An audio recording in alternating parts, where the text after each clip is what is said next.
Praise the lord.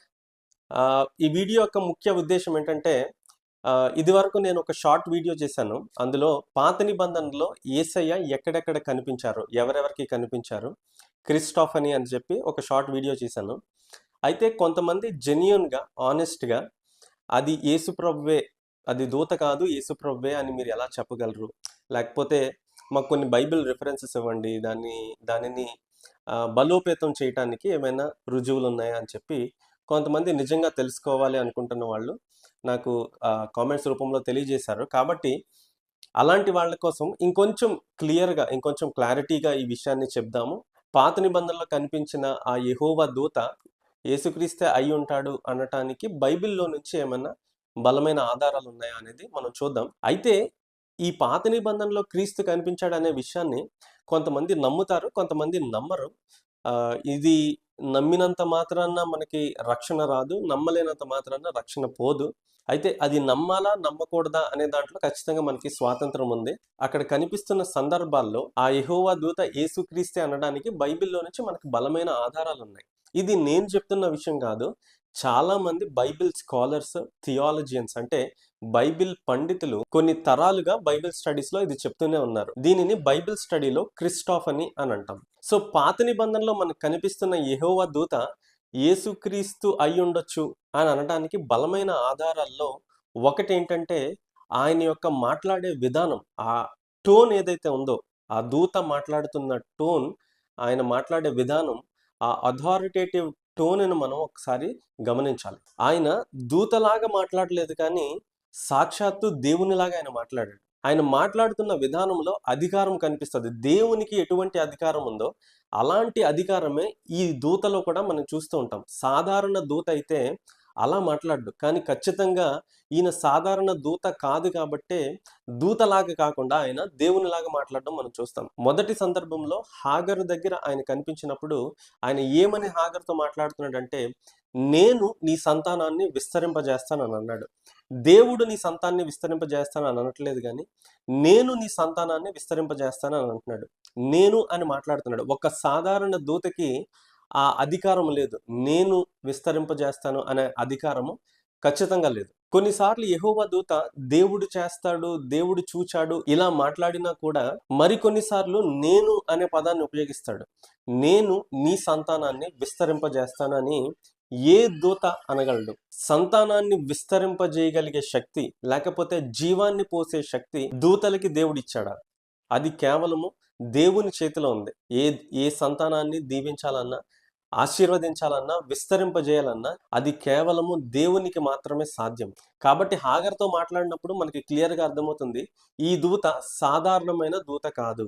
ఇక రెండో సందర్భంలో అబ్రహాము దగ్గర మనం చూసినప్పుడు, ఆదికాండం 18వ అధ్యాయంలో మనం చూసినప్పుడు అబ్రహాము యెహోవాను చూచాడు అని మనకు కనిపిస్తుంది. ఆ కింద వచనాల్లో ముగ్గురు మనుషులు అబ్రహాము దగ్గరికి వచ్చారని కనిపిస్తుంది. ఆ తర్వాత ఆ ముగ్గురు మనుషులు వచ్చినా కానీ తర్వాత ఒక ఆయన మాత్రం మాట్లాడుతూ ఉంటాడు అబ్రహాముతో, మీదటికి ఈ కాలమున నీ యొద్దకి మళ్ళీ నేను వస్తాను అని అంటాడు. నేను వస్తాను అని అంటాడు. ఒక సాధారణ దూత అయితే అలా మాట్లాడు, కానీ ఇక్కడ ఖచ్చితంగా సాధారణ దూత కాదు కాబట్టే ఆయన నేను అని దేవునితో సమానుడిగా, లేకపోతే తానే చేస్తున్నట్టు, ఆ కార్యాన్ని తానే చేస్తున్నట్టు దేవుని అధికారంతో అక్కడ మాట్లాడుతున్నాడు. దేవునికి ఉన్న అధికారంతో అక్కడ మాట్లాడుతున్నాడు. అక్కడ రచయిత ప్రత్యేకంగా ఒక్క వ్యక్తిని మాత్రమే ప్రస్తావిస్తున్నాడు. అంటే ఖచ్చితంగా వచ్చిన ముగ్గురు వ్యక్తుల్లో ఒక ఆయన సాధారణమైన వ్యక్తి కాదు, ఒక ఆయనలో ఏదో ప్రత్యేకత ఉంది అని మనకు అర్థమవుతుంది. ఇక మూడో సందర్భంలో మోషే దగ్గర మనకి యెహోవా దూత ప్రత్యక్షమైనట్టు కనిపిస్తుంది. అక్కడ యెహోవా దూత ఏమంటాడంటే,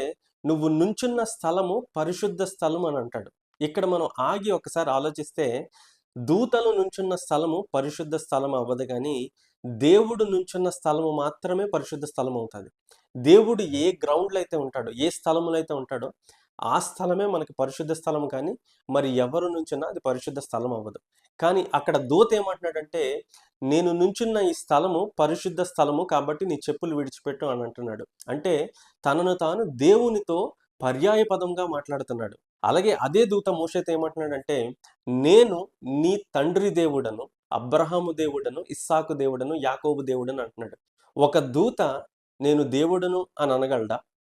ఒక దూత నేను నీ తండ్రి దేవుడను అని అనగలడా? ఒక దూత నేను అబ్రహాము దేవుడను అని అనగలడా? ఇంకా కిందకొచ్చి మనం చూస్తే నేను నా ప్రజల బాధను చూశాను, నిశ్చయంగా చూశాను అని చెప్పి మోషేతో ఒక సంభాషణ అక్కడ మనకు కనిపిస్తూ ఉంటది. కాబట్టి ఇక్కడ కూడా మనం ఆ దూత యొక్క టోన్, ఆ దూత యొక్క మాట్లాడే విధానము, ఆ అధికారికంగా మాట్లాడే విధానం మనం చూస్తే ఈ దూత సామాన్యమైన దూత కాదు అని మనకు అర్థమవుతుంది. ఇక గిద్యోను సందర్భానికి కూడా మనం వస్తే యెహోవా దూత గిద్యోనుతో ఏమంటున్నాడంటే, నేను నిన్ను పంపిన వాడను నేనే అని అంటున్నాడు. నేను అని ప్రతి చోట కూడా మనం చూసినప్పుడు నేను అని పర్సనల్గా ఆయన మాట్లాడుతున్నాడు. ఆయనకి అధికారం ఉన్నట్టు ఆయన మాట్లాడుతున్నాడు. ఇదంతా కూడా చేస్తున్నది ఆయనే అన్నట్టు మాట్లాడుతున్నాడు. దూతకి ఆ అధికారం ఎక్కడా లేదు. దూతకి ఆ అర్హత ఎక్కడా కూడా లేదు. దూత నుంచున్న స్థలము పరిశుద్ధ స్థలం కాదు. దూత ఆశీర్వదించలేడు.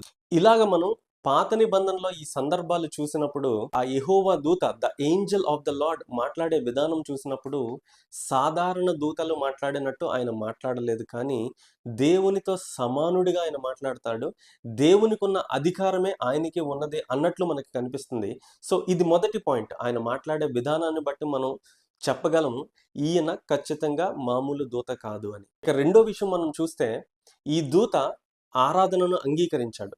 మనం తెలుసుకోవాల్సిన విషయం ఏంటంటే ఏ మనుష్యుడు కానీ ఏ దేవదూత కానీ ఆరాధనను అంగీకరించడానికి అర్హత కానీ యోగ్యత కానీ లేదు. ఆరాధన కేవలము దేవునికి మాత్రమే చెందింది. బలి అర్పణలు కేవలము దేవునికి మాత్రమే చెందినవి. నైవేద్యాలు కేవలం దేవునికి మాత్రమే చెందినవి.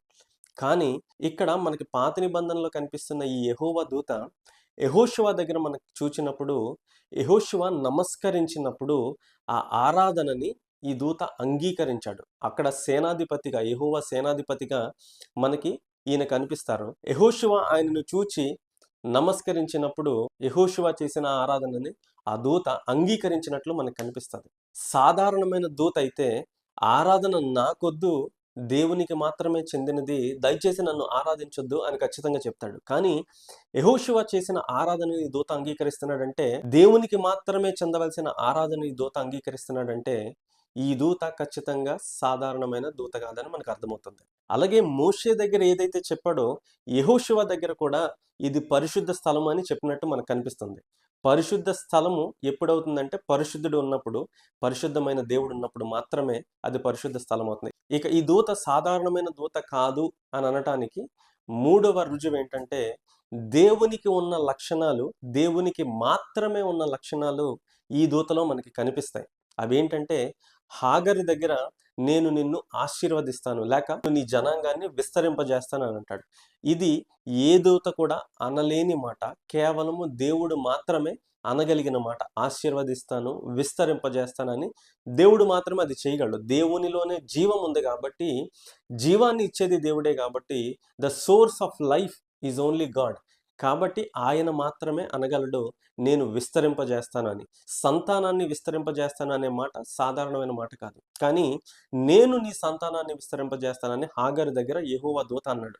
ఇది దేవునికి ఉండే లక్షణం. ఇక తర్వాతి సందర్భంలో యాకోబు దగ్గర కూడా మనం చూసినప్పుడు నువ్వు నన్ను ఆశీర్వదిస్తేనే గాని నేను నిన్ను విడిచిపెట్టానని యాకోబు అంటాడు. ఆశీర్వాదం ఎవరి నుంచి కోరుతాం మనం? దేవుని నుంచి కోరుతామా, దేవుని దూత నుంచి కోరుతామా, మనుషుల నుంచి కోరుతామా? ఇక్కడ యాకోబు నువ్వు నన్ను ఆశీర్వదించు, అప్పుడే నేను నిన్ను విడిచిపెడతాను అని అంటున్నాడంటే ఆయన ఖచ్చితంగా సాధారణమైన వ్యక్తి కాదని మనకు అర్థమవుతుంది. ఇక తర్వాత సందర్భంలో మోషే దగ్గర కూడా ఇది పరిశుద్ధ స్థలము, నీ చెప్పులు విడిచిపెట్టు అన్నప్పుడు దేవుడు ఉండే స్థలం మాత్రమే పరిశుద్ధ స్థలం అని మనకు తెలుస్తుంది. అలాగే మానోహ దగ్గర మనం చూసినప్పుడు మానోహ ఇచ్చిన నైవేద్యాన్ని, ఆ బలిపీఠం మీద పెట్టిన అర్పణని, ఆ బలిపీఠం మీద నుంచి ఆయన అర్పణని అంగీకరించి పైకి ఆరోహణం అయిపోయినట్టు మనకి కనిపిస్తుంది. ఒక దూత అయితే అంగీకరించగలడా? అర్పణని అంగీకరించగలడా? నైవేద్యాన్ని అంగీకరించగలడా? దేవుని బలిపీఠం మీద నుంచి ఆరోహణమయ్యేంత స్థాయి ఒక దూతకు ఉంటుందా? అలాగే హాగరు దేవుణ్ణి నేను చూచాను అనంది. అబ్రహాము దగ్గర కూడా యెహోవా అతనికి కనబడెను అని మనకు కనిపిస్తుంది. అలాగే యాకోబు కూడా దేవుణ్ణి నేను ముఖాముఖిగా చూశాను అని అనడం మనకు కనిపిస్తుంది. మానోహ తన భార్య కూడా దేవుణ్ణి మనం చూసాము అని అనడం మనకు కనిపిస్తుంది. దేవుని దూతని వాళ్ళు చూసి మేము దేవుణ్ణి ముఖాముఖిగా చూసామని వీళ్ళందరూ కూడా అనడం మనకు కనిపిస్తుంది. సో ఇన్ని ఆధారాలు మనకు కనిపిస్తున్నాయి. వచ్చిన వ్యక్తి ఒక నరుడు కాదు, లేకపోతే వచ్చిన వ్యక్తి సాధారణమైన దూత కాదు అని మనకు కనిపిస్తుంది. మనం కొన్ని విషయాలు గమనించాలి. ఏంటంటే దూతలు సంతానాన్ని విస్తరింపజేయగలవా? దూతలు ఆశీర్వదించగలవా? దూతలు పాపాలు క్షమించగలవా? దూతలు హృదయ అంతరంగాల్ని తెలుసుకోగలవా? దూతలు ఆరాధనను అంగీకరించగలవా? దూతలు ప్రార్థనలకి జవాబులు ఇవ్వగలవా? ఈ ప్రశ్నలు మనం వేసుకోవాలి. ఒక సాధారణ దూత ఇవన్నీ చేయగలడా? ఇవన్నీ దేవునికి ఉండే లక్షణాలు. కానీ ఈ లక్షణాలన్నీ కూడా సంపూర్ణముగా ఈ దూతలో, యెహోవా దూతలో మనకి కనిపిస్తున్నాయి. అయితే ఇప్పుడు ఒక్కసారి మనం పాత నిబంధన నుంచి క్రొత్త నిబంధనకు వెళ్తే, క్రొత్త నిబంధన మనకేం చెప్తుందంటే, ఎవడునూ ఎప్పుడైనను దేవుణ్ణి చూడలేదు. తండ్రి రొమ్ముననున్న అద్వితీయ కుమారుడే ఆయనను బయలుపరచెను. మరొక చోట, దేవుని యొద్ద నుండి వచ్చినవాడు తప్ప మరి ఎవ్వడునూ తండ్రిని చూచి ఉండలేదు అని మనకు కనిపిస్తది. మరొక చోట మనం చూస్తే, ఆయన అదృశ్య దేవుని స్వరూపి అయి సర్వసృష్టికి ఆది సంభూతుడై ఉన్నాడు అని అంటుంది. అదృశ్య దేవుని స్వరూపి. అదృశ్య దేవుడు అంటే కనిపించని దేవుడు. కనిపించని తండ్రికి ఈయన స్వరూపంగా ఉన్నాడంట. ఎవరు? యేసుక్రీస్తు. మరొక చోట మనం చూస్తే, ఆయన దేవుని మహిమ యొక్క తేజస్సును, ఆయన తత్వం యొక్క మూర్తిమంతమునై ఉన్నాడు అని మనకు కనిపిస్తది. అయితే కొత్త నిబంధన మనకి ఇలాగ చెప్తుంది, దేవుడిని ఎప్పుడు ఎవరు చూడలేదు అని మనకు చెప్తుంది. కానీ పాత నిబంధనలోనికి వచ్చేసరికి దానికి కాంట్రడిక్టరీగా, అంటే దానిని వ్యతిరేకిస్తూ, హాగరు నేను దేవుణ్ణి చూచాను అనంది. అబ్రహాముకి యెహోవా కనిపించాడు అని ఉంటది. మోషే ముఖాముఖిగా దేవునితో మాట్లాడాడు అని ఉంటది. యాకోబు దేవుణ్ణి నేను ముఖాముఖిగా చూశాను అని ఉంటది. ఇలాగా వీళ్ళందరూ కూడా దేవుణ్ణి చూచాము అని వాళ్ళు అంటున్నారు. క్రొత్త నిబంధనలేమో ఎప్పుడు ఎవరు దేవుణ్ణి చూడలేదు అని క్రొత్త నిబంధనలు ఉంది. పాత నిబంధనని కొత్త నిబంధన వ్యతిరేకిస్తుందా? క్రొత్త నిబంధనని పాత నిబంధన వ్యతిరేకిస్తుందా? మనం ఒకసారి ఆలోచించాలి. వీళ్ళు దేవుణ్ణి చూచాము అని క్లియర్‌గా చెప్తున్నారు. క్రొత్త నిబంధన దేవుణ్ణి ఎప్పుడు ఎవరు చూడలేదు అని చెప్తుంది. ఆ దేవుణ్ణి బయలుపరిచేది క్రీస్తు మాత్రమే అని క్రొత్త నిబంధన చెప్తుంది. ఆదికాండం నుంచి ప్రకటన గ్రంథం వరకు బైబిల్‌లో ఉన్న అన్ని పాయింట్స్‌ని మనం గ్యాదర్ చేసుకొని, ప్రతి దానిని క్షుణ్ణంగా పరిశీలన చేస్తే, ఈ దూత యేసు ప్రభువే అయ్యుండడానికి చాలా బలమైన ఆధారాలు మనకు కనిపిస్తున్నాయి. ఎందుకంటే క్రొత్త నిబంధనలో తండ్రిని ఎవరు చూడలేదంటున్నారు. పాత నిబంధనలో మేము చూచాము అని అంటున్నారంటే, ఆయన తండ్రి కాదు, తండ్రితో సమానంగా ఉన్న మరొక వ్యక్తిని వీళ్ళెవరో చూసారని మనకు అర్థమవుతుంది. ఆ వ్యక్తి మరెవరో కాదు, యేసుక్రీస్తే అనటానికి చాలా గట్టి ఆధారాలు, బలమైన ఆధారాలు లేఖనాల్లో నుంచే మనకు కనిపిస్తుంది. అయితే మనకి కొన్ని డౌట్స్ రావచ్చు. పాత నిబంధనలో యెహోవా దూత అని ఎందుకు రాశారు? యేసు ప్రభు దూతగా ఉన్నాడా అని? ఖచ్చితంగా కాదు. కానీ హీబ్రూలో దూత అంటే మలాక్ అంటారు. మలాక్ అంటే సమాచారం తీసుకొని వచ్చేవాడు. ఒక మెసేజ్‌ని తీసుకొచ్చేవాడు అని అర్థం. మరొక అనుమానం రావచ్చు. యేసు ప్రభు అని క్లియర్‌గా రాయొచ్చు కదా! ఎందుకు యెహోవా దూత అని రాశారంటే, అప్పటికి యేసు ప్రభు ఇంకా శరీరధారిగా ఈ భూమి మీదకి రాలేదు కాబట్టి, దేవుడు ప్రోగ్రెసివ్‌గా రివీల్ చేసుకుంటూ వెళ్తున్నాడు. అంటే అంచెలంచెలుగా ఆయన ఏంటి, దేవుడు ఎవరు అనేది ప్రత్యక్షపరుచుకుంటూ వస్తున్నాడు. ఆదికాండం నుంచి ఆఖరి వరకు. సో, ఆ క్రమంలో అప్పటికి ఇంకా యేసయ్యను బయలుపరచలేదు. అప్పటికి యేసయ్య ఇంకా శరీరధారిగా ఈ భూమి మీదకి రాలేదు కాబట్టి, అక్కడ యేసు అనే పేరు, లేకపోతే యేసుక్రీస్తు అనే పేరు అక్కడ రాయబడలేదు. కాబట్టి పాత నిబంధనలో మనకి కనిపించే ఈ ప్రత్యేకమైన యెహోవా దూత యేసు ప్రభు అని అనడానికి ఇన్ని ఆధారాలు, లేఖనాలు మనకి వాక్యంలో నుంచే ఉన్నాయి. ఇదే సందర్భం కాదు గానీ, ఇంకా చాలా సందర్భాల్లో పాత నిబంధనలో యేసు ప్రభువు కనిపిస్తాడని చాలా మంది బైబిల్ స్కాలర్స్ చెప్తారు. అయితే నేను ఇదివరకు చేసిన షార్ట్ వీడియోలో కొన్ని సందర్భాలు తీసుకున్నాను. ఎందుకంటే ఆ సందర్భాలు మాత్రమే చాలా ప్రాముఖ్యమైనవి, చాలా బలమైన ఆధారాలు కూడా అందులోనే మనకు కనిపిస్తాయి. నేను చెప్పిన ఈ విషయాలు మీకు అర్థమయ్యాయి అనుకుంటున్నాను. ఒకవేళ ఇంకా మీకు క్లారిటీ లేకపోతే, ఇంకా కొన్ని విషయాల్లో మీకు సందిగ్ధత ఉంటే కామెంట్ చేయండి. ఇంకా క్లారిఫికేషన్ ఇవ్వడానికి ప్రయత్నం చేస్తాను.